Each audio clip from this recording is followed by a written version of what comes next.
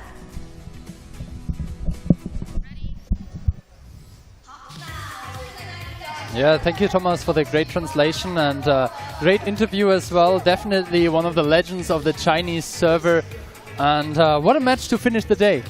What a match to finish the day, the first tiebreaker, and I hope it has delivered, at least up to my expectations, finally a close match to be watching here, and hopefully we are going to be having a lot more of those. Well, not if it goes after this guy's wishes, not if Yuzek has his way, but of course all we that are watching, casting, etc. Yeah, we do like having close matches, because at the end of the day, that is what we are playing for. Also, we do have the bracket here, the final bracket for you.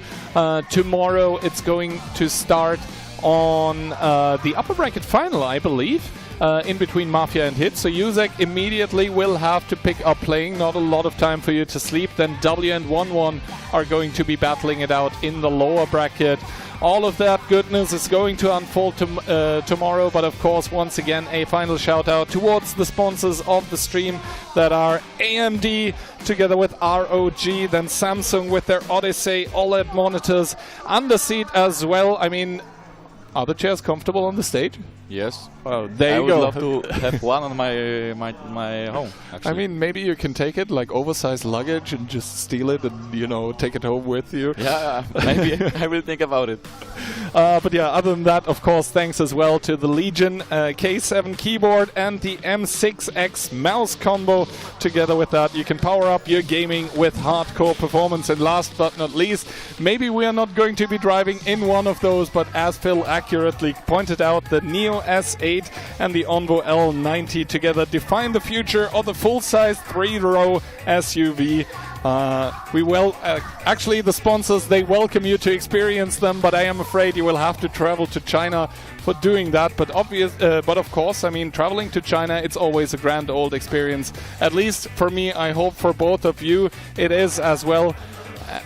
And with all of that, I hand the cards over to Phil, as we have some more reading to do. Yeah, I mean, we talked about a bunch of things, obviously. The ROG Strikes G16 unit, your squad, Rise to Victory. The real game Samsung Odyssey LED monitors, Yuzek, you've played on them. They're pretty amazing, right? Yeah, I have one in my home. So yeah, I mean, no better advertisement than that, really. Yeah, and I mean, we talked about it a couple of times, but it's just such a great chair. And the Underseat pioneering draft unit for esports, chair quality standards and leading global brand in esports furniture, providing professional grade gaming chairs and desks tailored for elite players. We saw it today, we saw it hopefully in the previous weekend as well, featuring flagship Keylin 2.0 Pro gaming chair equipped with smart ventilation, heating system, definitely something that I would need here with all those lights on. Deep precision lumbar massage technology, comprehensive enhanced cockpit level comfort, and 7D tactical armrests allowing 720. Wow, that's 2 times 360 degrees. I told you it goes like this, and it also goes like this. Yeah, I mean, what a piece of furniture, right? What a piece of furniture. But yeah, after all of this is said and done, thank you, of course, as well, once again to AMD. We'd love to have them again, and we will actually have them again as a sponsor for our next up-and-coming tournament. That one's going to be the AMD Winter Invitational. The player stage is going to be happening on December 13th and 14th, of course, right here as well on twitch.tv/World of Tanks. And after all of this, thank you very much, Yuzek. Thank you very much, Phil, as well. Of course, Daki, Baby, Moth, and Talyan as well. Last but not least, her. She with very, very short lead time decided to step up and help us out here, because we've been kind of illness-ridden, but hopefully tomorrow Moth will be able to join us as well on the cast. And with all of that, thank you very much once again for watching. Without you, dear viewer, we wouldn't be able to bring all of these cool events to you onto the screen. That hopefully is going to be the The Samsung Odyssey OLED monitor. And yeah, thank you very much for watching. Have a wonderful day, morning, evening or night, wherever you're watching from. And of course, tomorrow we are going to bring the last 4 matches of WCI 2025 right back towards your home. Have a wonderful evening. Bye-bye.